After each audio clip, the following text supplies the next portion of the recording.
Hey guys, welcome back to my YouTube channel. Sorry it's been a little while between videos, as you would already know that it's been Christmas and New Year's and stuff and it's hectic. I also run a photography business for myself and it has been crazy busy, so I have been editing photos instead of videos. So just bear with me, as sometimes things like this will happen and it'll be a little while between videos, but I'm always here. Anyway, today I'm going to talk to you a little bit more about my personal life more than my makeup life. So it's a bit of a different video, as you can probably already tell by the title down the bottom. This one here is about my son and his diagnosis with autism.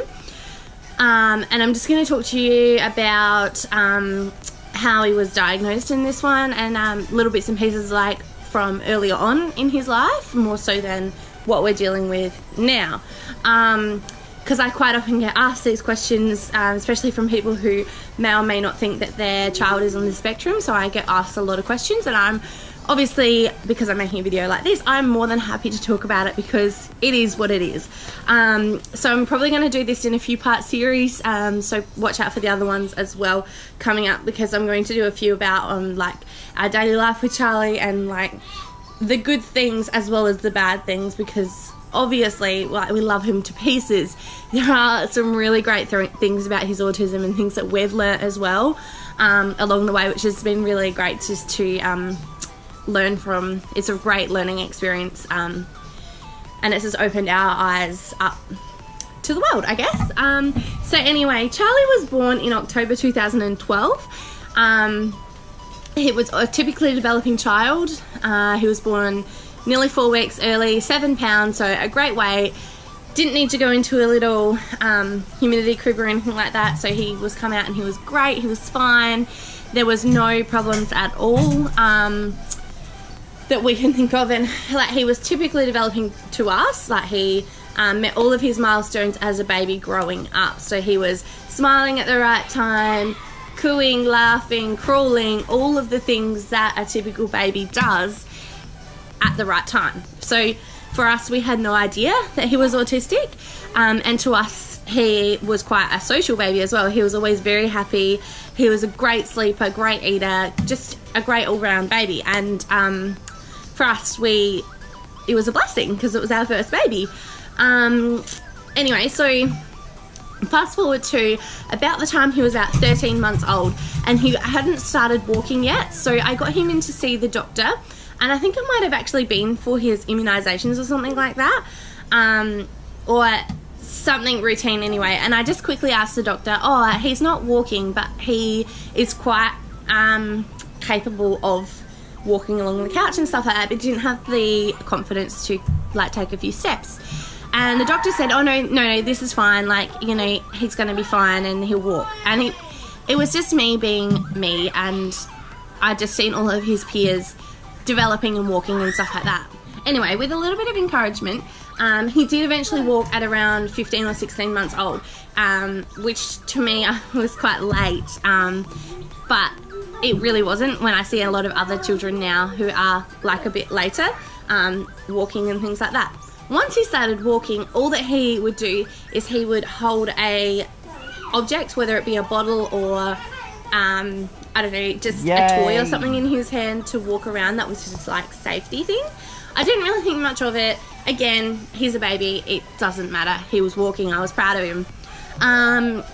So about a month or two went by, and his walking skills got better and better. And then it was sort of like coming to that point in his life when socialization was going to start happening with other babies, and I was always one to take my children to playgroup and all of that. Like 3 or 4 times a week he was getting socialization with children his own age and older as well. And I began to notice that all of the other kids were playing all next to each other, not exactly with each other, but they were next to each other. And I noticed that with Charlie, he wouldn't be with the other children. He would be off in the corner and he'd be looking at flowers or just playing on his own with his like signs or anything like that. You know, just little odd things like that. So a little bit of time went by, and he was still doing things like this, and he, you know, it was a repetitive behaviour. And he also at around 12 months old, he started to talk, and he started to say things like dad, dad, bye-bye, mum, mum, dog.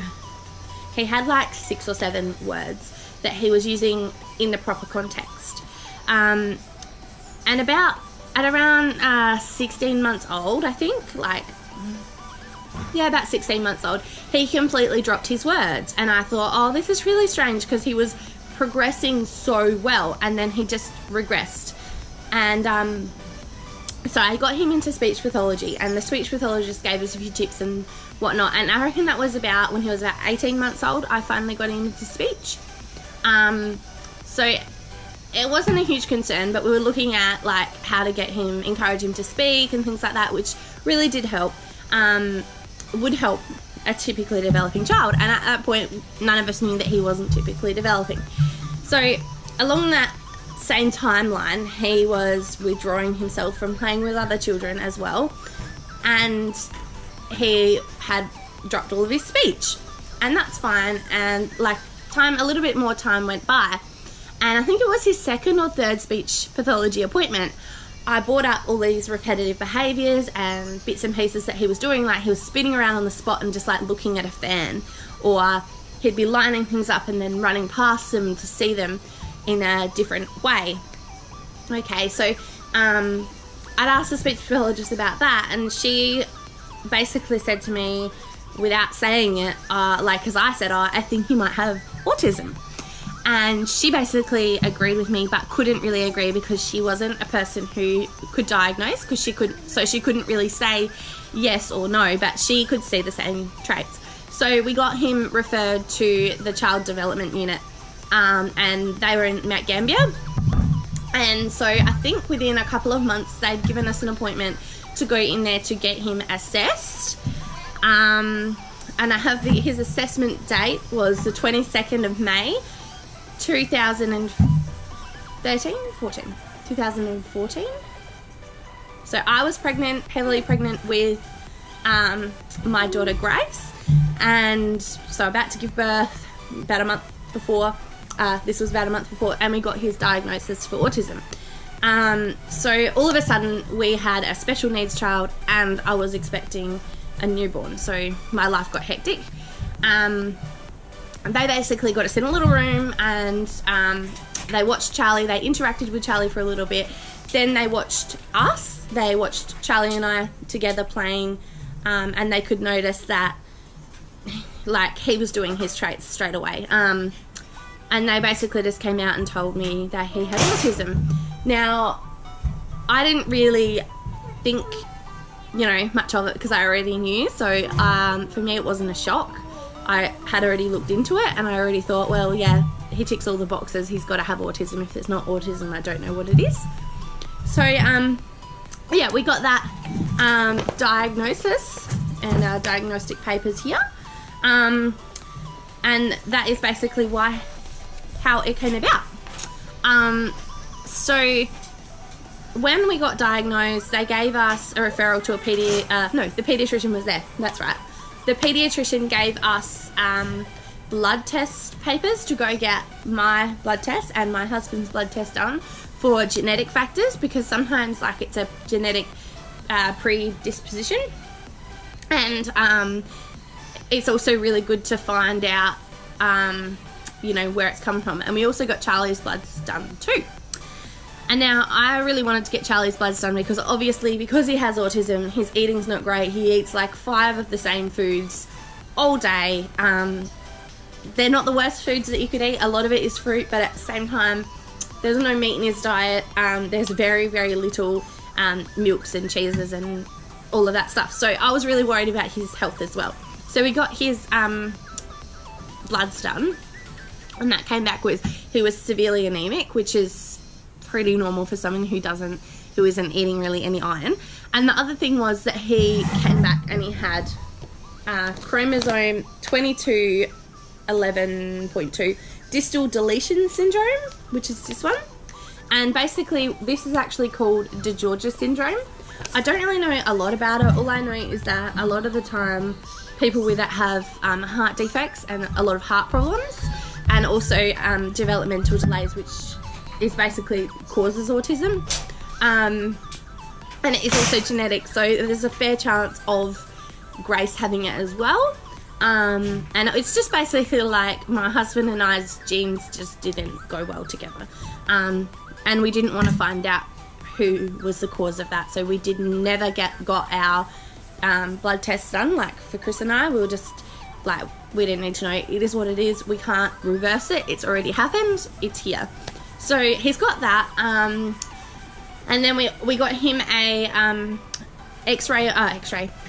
ultrasound on his heart too when he was about 2.5, and they just went over all of the valves and all of the chambers of the heart just to make sure that was all fine, which it was, thankfully. And so from the DeGeorges, pretty much all that he's got is a developmental delay / autism.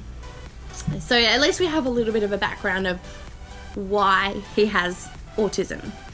And I just thought it was really interesting, and it's really interesting to note that he was not an autistic baby, and he definitely wasn't autistic until probably it really hit him at about 18 months old. That's when he sort of like, it evolved slowly, but by 18 months old he was 100% autistic. Asked me at 12 months old, I would have said he's definitely not autistic.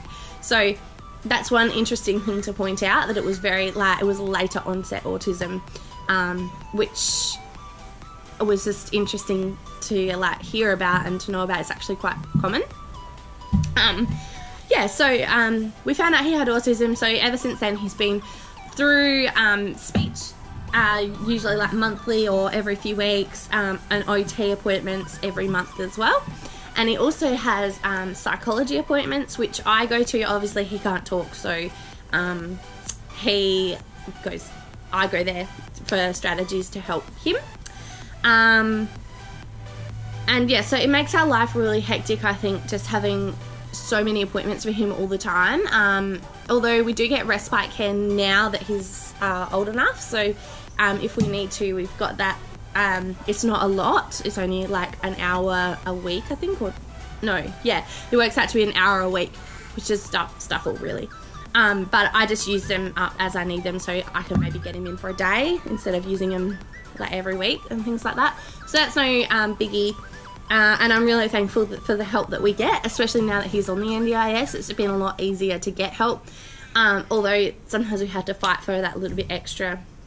I found it really great, and I'm just so thankful that we don't have to, like, we're not out of pocket for any of his appointments or anything like that, which is just amazing. It is just amazing. So yeah, that is all about Charlie and his diagnosis, and how we come about getting his diagnosis done. I hope you found it informative, and like maybe you've learned a little bit. I will be doing more videos too about our daily life with him, and the bits and pieces like his traits, and how we get him to communicate and stuff like that too. So that will be happening. I hope you enjoyed it. See ya.